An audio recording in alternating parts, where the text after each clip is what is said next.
Où est-ce que vous avez eu le scooter? À Paris. Ok. Il était stationné, il était comment? Il était stationné. Alors, le scooter ne vous appartenant pas, pourquoi l'avoir pris? Il n'a pas laissé ses clés. Vous n'avez qu'à pas laisser ses clés. Mardi après-midi, place de l'Opéra, en plein cœur de Paris. Les policiers sont en nombre. Ils mettent en place une opération de grande envergure. L'objectif, contrôler les véhicules qui ne respecteraient pas les passages piétons. Donc voilà, pour information, nous sommes en place de part et d'autre du passage piéton et c'est un top départ. C'est reçu? Les piétons, ce sont environ 20 morts par an rien qu'à Paris. Des usagers de la route vulnérables, exposés de plein fouet aux dangers des chauffards. Normalement, dès qu'un piéton est engagé sur un passage protégé, il a la priorité. Une des bases du code de la route, très peu respectée. L'infraction là, c'est en fait le refus de priorité à un piéton qui est régulièrement engagé sur le passage. C'est au véhicule de se stopper et non au piéton qui est engagé, qui doit se faufiler entre les voitures et les véhicules. Donc ici, c'est assez important. Donc c'est une infraction donc, à 90 € et avec une part de points qui va avec. 4 points, c'est ce que risquent les automobilistes indélicats. Et à peine installé, Freddy repère le premier contrevenant. Une Audi, infraction refus priorité pour l'Audi. La voiture est stoppée un peu plus loin par une autre équipe de police. Vous avez franchi un passage piéton, il y avait des piétons qui étaient engagés, vous aurez refusé la priorité, vous serez verbalisé pour ce motif. Moi? Oui, oui. Comment ça? On sait pas comment ça, je vous le dis. Ouais, mais c'est quoi l'affaire? Je comprends rien. Se faire arrêter pour refus de priorité, ce n'est pas courant en France. Alors aujourd'hui, la plupart des automobilistes sont très surpris de ce contrôle. J'ai rien vu, monsieur. C'est plus grave encore si vous avez rien vu. Il nous contrôle pour rien déjà le mec là. Pourquoi il nous a interpellés? Il fait perdre du temps pour rien là. Et cette infraction semble extrêmement répandue. Les policiers ne chôment pas. Écoutez, oui, en moins de 10 minutes, on en est à 3 et on est obligé pour l'instant de faire une pause parce que le dispo est complet. Effectivement, ici, c'est un endroit où on ferait que ça toute la journée. Hein. C'est impressionnant. Halte police, vous stationnerez sur la gauche, monsieur. Même les professionnels de la route, censés être habitués aux piétons, se font prendre. Un taxi vient d'être intercepté. Refus de priorité piéton. Je vais vous demander. Eh oui, je vais vous demander de me sortir votre permis de conduire, s'il vous plaît. Bah, j'ai vu au dernier moment en fait qu'elle était au milieu du piéton, je l'avais pas vu. Sinon je me serais. C'est bien ça le problème. Ce qui est inquiétant, c'est que vous ne l'avez pas vu. Tous les piétons, des fois ils viennent à une vitesse super vite, vous voyez. Et du coup, on hésite à freiner et qu'on on rentre dedans ou alors, vous voyez. Là, j'ai cru faire la meilleure des choses possible, mais. Verbaliser les conducteurs parisiens, une tâche difficile pour les policiers. Dans la capitale, beaucoup se croient seuls sur la chaussée et refusent la sanction.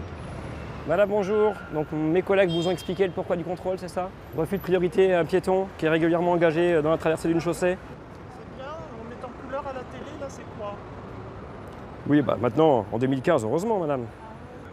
Sauf que la verbalisation, elle arrive où, monsieur? À votre domicile. Ah bah non, c'est mon travail. Donc ça arrive à votre travail, madame. Bah c'est très bien, je vous remercie. J'espère que vous perdrez un jour le vôtre. Au revoir. En France, en tous les cas, effectivement, on a peut-être un petit peu moins le respect du piéton. Dans d'autres pays, effectivement, où dès l'instant qu'il est engagé, ça se stoppe et il y a un comportement qui est complètement différent. Si les voitures sont les premières concernées par ce contrôle, les deux roues sont eux aussi soumis aux mêmes lois, à leur grande surprise. Apparemment, j'ai pas laissé passer un piéton. Un refus de piéton. Un refus de piéton qui n'avait pas encore commencé à démarrer le piéton. Une amende de combien sans indiscrétion? C'est 90 €. Combien? 90 €. Voilà, c'est une grande plaisanterie là. Non, monsieur, pas 90 €, c'est pas possible. Mais c'est pas au choix, et là, c'est le code de la route qui le dit, c'est pas moi. Non mais bon, on aurait pu me dire bon, faites attention la prochaine fois quoi. On peut pas, genre, je ferai vraiment attention. Non, non, non, vous pouvez c'est pas négociable, madame. Pas aujourd'hui. 90 €, la note est salée.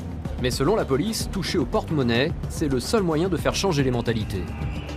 Pourquoi vous faites un grand truc comme ça là? Qu'est-ce qui se passe en ce moment? Pourquoi? Parce qu'il y a trop de morts. Oh, Trop de blessés. Arrêtez. Ben oui, Oh, arrêtez. c'est dangereux. Les piétons, ce sont des personnes vulnérables. Mais non, c'est pas. Ben si. Arrêtez. On va passer. Ouais. La police. Malgré leur récrimination, les deux scooters sont verbalisés, non sans un dernier reproche aux policiers. Ça a été dur. J'étais dur, mais non, il n'y a de pas, l'argent aujourd'hui. il y a pas plus gentil que moi. Non mais ça se voit. Ah ben voilà. Enfin un qui le reconnaît. Non Ça me fait plaisir. Votre métier, je l'approuve. Maintenant, pour des bêtises comme ça, je dis que vous avez autre chose à faire, quoi, c'est tout. Quand tout le monde nous fait chier partout, on se fait voler nos sacs, on se fait renverser nos scooters, personne n'est jamais là. Et là, Avec tout ce qu'on entend, tout ce qui se passe, et voilà, dommage. Dommage. ils sont jamais là au bon moment quand il faut en fait. Jamais. Oh merde. Pas chier. Touche-le, le scooter. Touche-le, le monsieur sera là pour constater que c'est le monsieur. Eh, il m'a touché, hein. Allez le voir.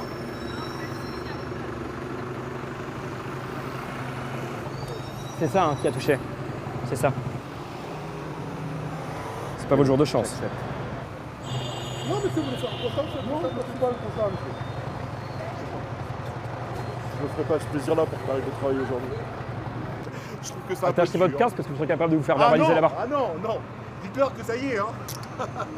Allez, bonne journée, monsieur. Au revoir. Au revoir. Pardon. Pour Freddy, la journée va se poursuivre avec des contrôles à l'improviste. Il est à l'affût du moindre écart de conduite. Et très vite, il repère ce jeune homme en t-shirt rouge au guidon d'un scooter.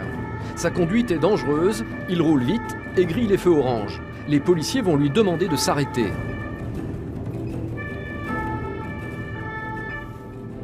Vous avez une pièce d'identité, monsieur? Vous avez quel âge? 16 ans. 16 ans?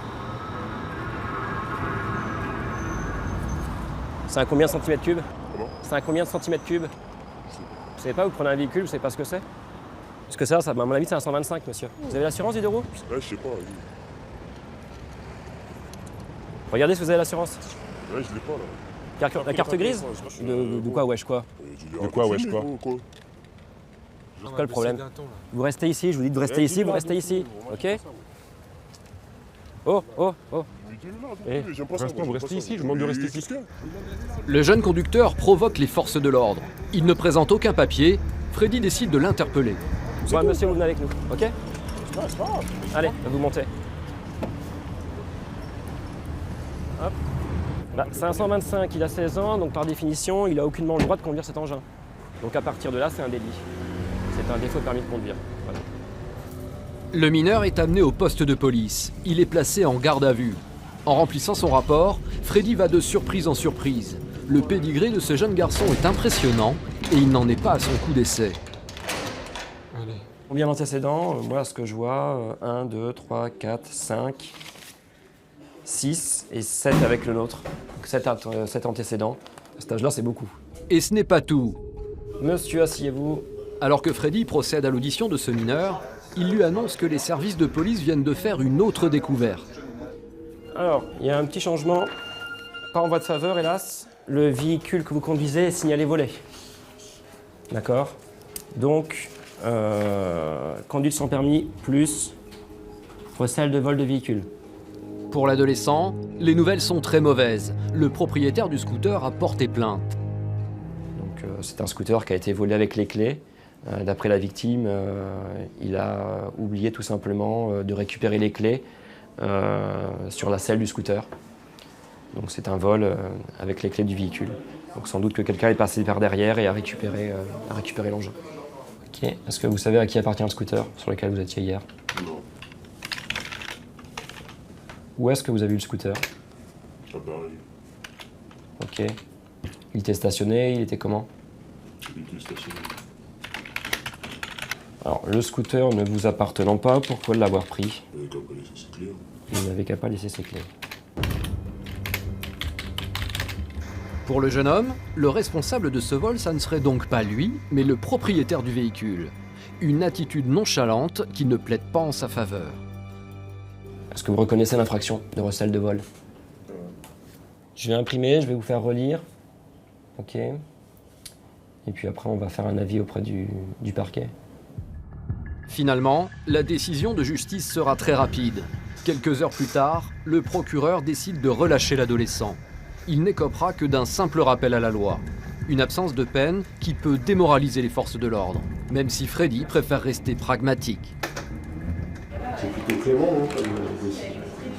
Ah, c'est plutôt, oui, très clément, oui. Un rappel à la loi, on ne peut pas... Oui, c'est très bien pour lui. Pourriez-vous dire, ouais, tout ça pour ça, quoi. Ah ben non, c'est le jeu, on a fait notre travail, on l'a interpellé, on l'a auditionné, placé en garde à vue, auditionné. On va pouvoir restituer le véhicule volé à son propriétaire dans la journée. Rappel à la loi, on peut avoir mieux, on peut avoir pire, donc ça reste une décision de justice, donc on va dire que je suis satisfait de cette décision.